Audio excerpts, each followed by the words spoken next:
இந்தியாவே திரும்பி பார்க்க வச்ச ஒரு கேஸை பத்தி தான் உங்களோட ஷேர் பண்ண போறேன். எரியற நெருப்புல போய் நீ சாகணும், உன்னுடைய விருப்பத்தின்படி நீ சாகணும் அப்படின்னு சொன்னா எவ்வளவு காண்டா இருக்கும். ஆனா நம்ம இந்திய கலாச்சாரத்துல 1980s இதெல்லாம் பண்ணியிருக்காங்க, நடந்திருக்கு, நிறைய பேர் இறந்துருக்காங்க. 18 வயசு பொண்ணா இருக்கிற ரூப் கன்பூருக்கு 24 வயசு பையனோட கல்யாணம் ஆகுது. அந்த கல்யாணம் ஆன பையன் 8 மாசத்துலயே ரூப் கன்பூரோட ஹஸ்பண்ட் இறந்து போயிட்டான். சொந்தக்காரங்க, சுத்தி இருக்கிறவங்க, ஊர்க்காரங்க அப்படின்னு சொல்லி இறந்து போன கணவருடைய உடம்பை எரிக்கும் போது அந்த உடம்புல இவங்களும் கூட சேர்ந்து நடக்கணும், எரியணும் அப்படின்னு சொல்லியிருக்காங்க. அதுக்கான காரணம் பாத்தீங்கன்னா, அப்படி எரிஞ்சா அவருடைய ஆத்மா சாந்தி அடையும் அப்படின்னு சொல்லி இந்த ஒரு விஷயத்த பாரம்பரியமா அந்த காலத்துல எடுத்துன்னு வந்திருக்காங்க.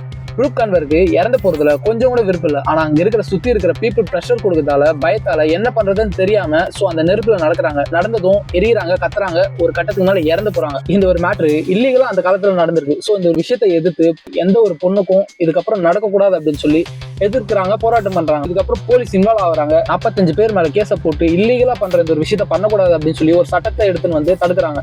கலாச்சாரமா இருந்தாலும், ஜாதியா இருந்தாலும், எதுவா இருந்தாலும் மனுஷனால் கொண்டு வந்த ஒரு விஷயம் அது மனுஷனுக்கு எதிராக திரும்பும் போது கண்டிப்பா வேஸ்ட். அப்படிப்பட்ட ஒரு முட்டாள்தனமான கலாச்சாரத்தை பின்பற்றி இருக்காங்க. அந்த டைம்ல நல்லபடியா அதை தடுத்திருக்காங்க.